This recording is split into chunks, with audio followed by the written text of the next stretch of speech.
Бейиш нуру.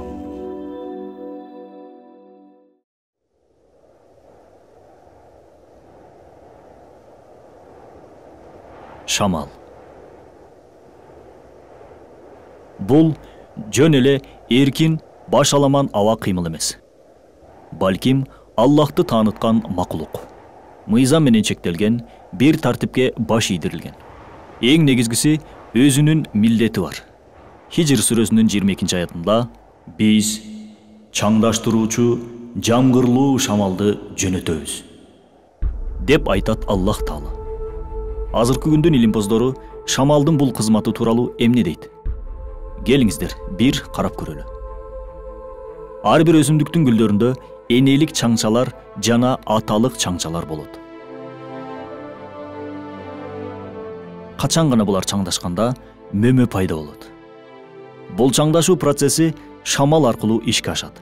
Башкача айтканда, гүлдөгү чаңчалар шамал менен учуп барып, экинчи гүлгө тиет да мөмө байлай баштайт. Аллах Таала бул чаңчаларды ушунчалык жеңил кылып жараткандыктан шамалда деле учуп кете берет. Натыйжада жер бетиндеги миллиарддаган өсүмдүктөрдүн тукуму ушул биз байкабаган шамал аркылуу ишке ашууда.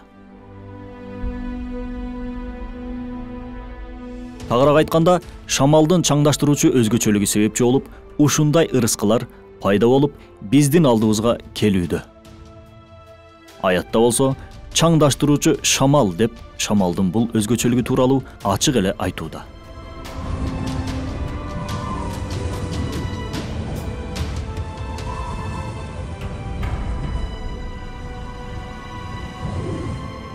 Шамалдын дагы бир өзгөчөлүгүн айтып өтөлү. Баарыбыз жамгырлуу булуттар шамал аркылуу келээрин билебиз. Бирок ошол эле кезде шамалдын жамгыр менен байланышкан дагы бир өзгөчөлүгү бар. Ал мындайча: жер бетиндеги бүткүл суулардын бетинде көбүктөнүү аркылуу аэрозол деп аталган аба бөлүкчөлөрү пайда болот. Бул бөлүкчөлөр шамал айдап келген чаңдар менен аралашып, атмосфера катмарынын үстүнө ошол эле шамалдын жардамы менен чыгат. Натыйжада ал жерде бууланган суу менен биригип коюулашат. Эгер бул бөлүкчөлөр болбогондо, бууланган суудан булут пайда болмок эмес. Мынакей, бууланган суу менен аба бөлүкчөлөрүнүн чаңдашуусу аркылуу жамгырлуу булуттар пайда болууда. Бул да шамал себепчи болуп ишке ашууда.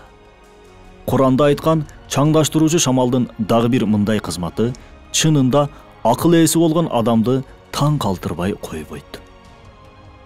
Эч нерсеге ишенбейм деген адам бул илимий акыйкатка да ишенгиси келбесе, демек көйгөй адамдын башында.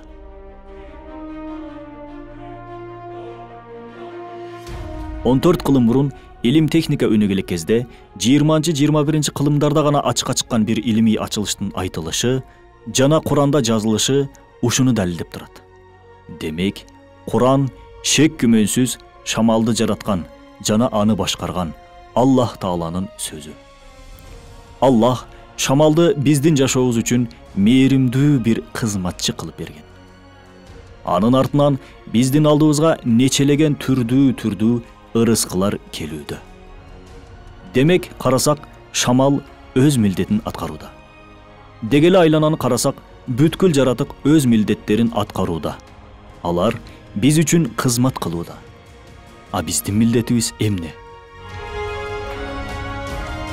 Албетте Аллахка моюнсунуп, ага кызмат кылуу, баш ийүү, ага ибадат кылуу.